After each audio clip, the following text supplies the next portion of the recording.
warahmatullahi wabarakatuh. Halo semuanya. Jadi pada video kali ini saya akan membahas tentang fisika yang akan terbagi menjadi 4 bagian. Yang pertama adalah apa sih itu fisika? Yang kedua, mengapa sih kita harus belajar fisika? Yang ketiga, apa saja sih kegunaan fisika dalam kehidupan sehari-hari? Dan yang terakhir, apa saja sih contoh fisika dalam kehidupan sehari-hari? Nah, sebelumnya saya akan memperkenalkan diri terlebih dahulu. Nama saya Nazwa Ainia dari kelas 11 Indonesia.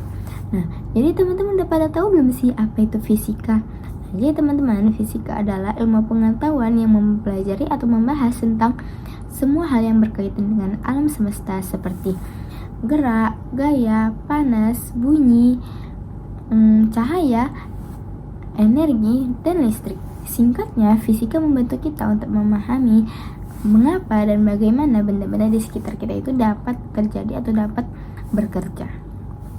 Nah, selanjutnya saya akan membahas tentang mengapa sih kita harus belajar tentang fisika. Jadi teman-teman, kenapa kita harus belajar fisika itu? Yang pertama, dengan kita belajar fisika itu dapat membantu kita untuk berpikir secara logis.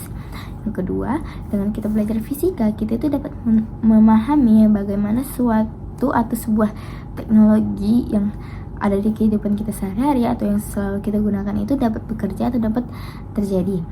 Tidak semata-mata kita tuh hanya langsung menggunakannya, tapi kita itu bisa tahu bagaimana benda itu bisa bekerja. Nah, yang ketiga adalah fisika itu membantu kita untuk mengetahui bagaimana kejadian alam itu bisa terjadi, seperti terjadinya petir, hujan, dan pelangi. Nah, yang terakhir, fisika itu juga membantu kita untuk masa depan, seperti jika kita ingin masuk perguruan tinggi atau kita ingin melamar pekerjaan di perkantoran, terutama pada bagian teknologi, kedokteran, teknik, dan bagian-bagian lainnya yang berhubungan dengan fisika. Nah, selanjutnya saya akan membahas tentang apa saja sih kegunaan fisika dalam kehidupan sehari-hari. Nah, jadi yang pertama adalah listrik.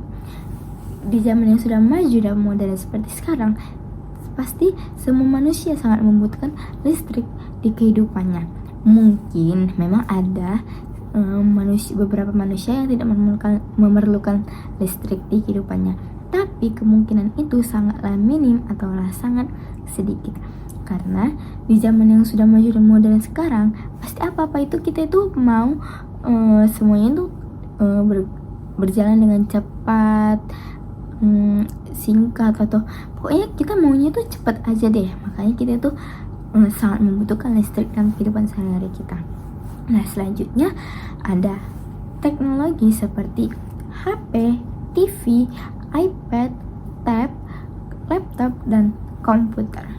Nah, teknologi tersebut atau gadget-gadget itu pastinya setiap hari kita gunakan, apalagi HP ya teman-teman. HP itu selalu setiap hari kita gunakan untuk komunikasi, untuk mencari berita, untuk mengerjakan tugas, dan yang lainnya. Dan di masa sekarang yang sudah maju dan modern ini, dari siswa-siswi, mahasiswa-mahasiswi, atau bahkan pun orang-orang yang sudah bekerja di perkantoran itu juga sangat membutuhkan teknologi atau gadget seperti laptop, komputer, iPad, dan tab untuk mengerjakan tugas-tugas mereka. Nah, selanjutnya yang ketiga adalah alat rumah tangga. Alat rumah tangga yang saya maksud di sini adalah seperti AC, kipas, kulkas, dispenser, microwave, hair dryer, dan alat-alat rumah tangga lainnya. Nah, yang terakhir, kegunaan fisika dalam kehidupan sehari-hari adalah alat-alat medis. Nah, beberapa alat-alat medis yang menggunakan fisika adalah sebagai berikut. Yang pertama adalah termometer. Termometer biasa digunakan untuk mengukur suhu badan kita saat kita kurang fit atau biasa disebut dengan demam. Nah, termometer sendiri menggunakan ilmu fisika bagian perubahan suhu. Nah, selanjutnya ada tensimeter. Tensimeter ini biasa digunakan untuk mengukur berapa sih tekanan darah yang kita miliki ya. Nah, tensimeter di sini menggunakan ilmu fisika bagian tekanan udara dan fluida. Selanjutnya ada USG. USG ini biasa digunakan untuk memeriksa kandungan atau janin bayi yang ada pada perut ibu hamil. Nah, USG sendiri menggunakan ilmu fisika bagian gelombang bunyi. Yang selanjutnya ada EKG atau elektrokardiogram. Ini digunakan untuk memeriksa detak jantung kita atau aktivitas jantung kita.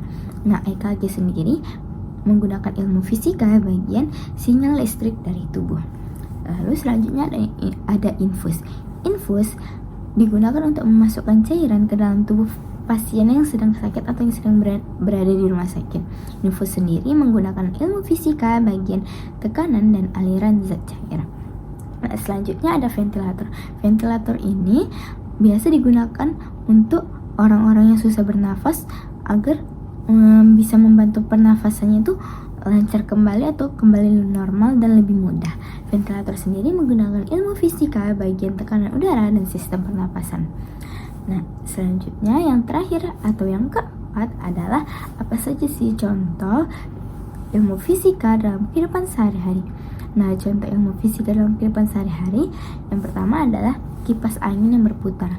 Nah, kipas angin yang berputar di sini juga menggunakan ilmu fisika karena dengan adanya ilmu fisika bagian listrik dan gerak, makanya kipas angin itu bisa berputar. Selanjutnya ada rem. Rem yang biasanya ada pada kendaraan seperti mobil, sepeda motor, sepeda, dan kendaraan-kendaraan lainnya. Rem di sini menggunakan ilmu fisika bagian gaya gesek. Nah, selanjutnya ada cermin.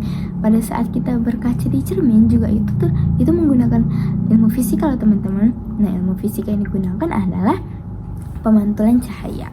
Selanjutnya, saat kita memasak air untuk meminum air hangat, menyeduh teh atau menyeduh kopi, juga menggunakan ilmu fisika bagian perubahan kalor. Lalu, yang kelima ada lampu menyala. Nah, lampu menyala di sini juga menggunakan ilmu fisika bagian listrik ya teman-teman, agar lampu itu bisa menyala. Lalu yang terakhir, pesawat yang bisa terbang. Nah, pesawat yang bisa terbang ini juga menggunakan ilmu fisika bagian tekanan udara dan gaya angkat. Nah, teman-teman, mungkin itu saja beberapa materi yang dapat saya sampaikan. Jangan lupa belajar fisika ya teman-teman. Walaupun fisika itu sulit atau bikin pusing, rumusnya banyak, hitung-hitungan, hafalannya banyak, segala macam, tapi gak rugi loh teman-teman belajar fisika, karena dengan kita belajar fisika kita tuh bisa tahu apa-apa saja hal yang terjadi di kehidupan kita atau di sekeliling kita.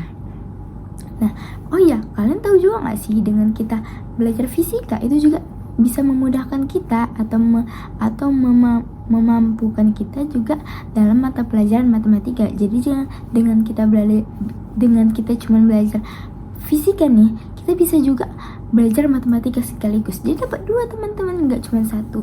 Jadi belajar fisika itu sama sekali tidak ada ruginya, bahkan itu memudahkan kita.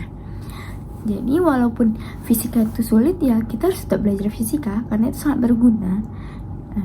Jadi semangat belajar fisikanya teman-teman.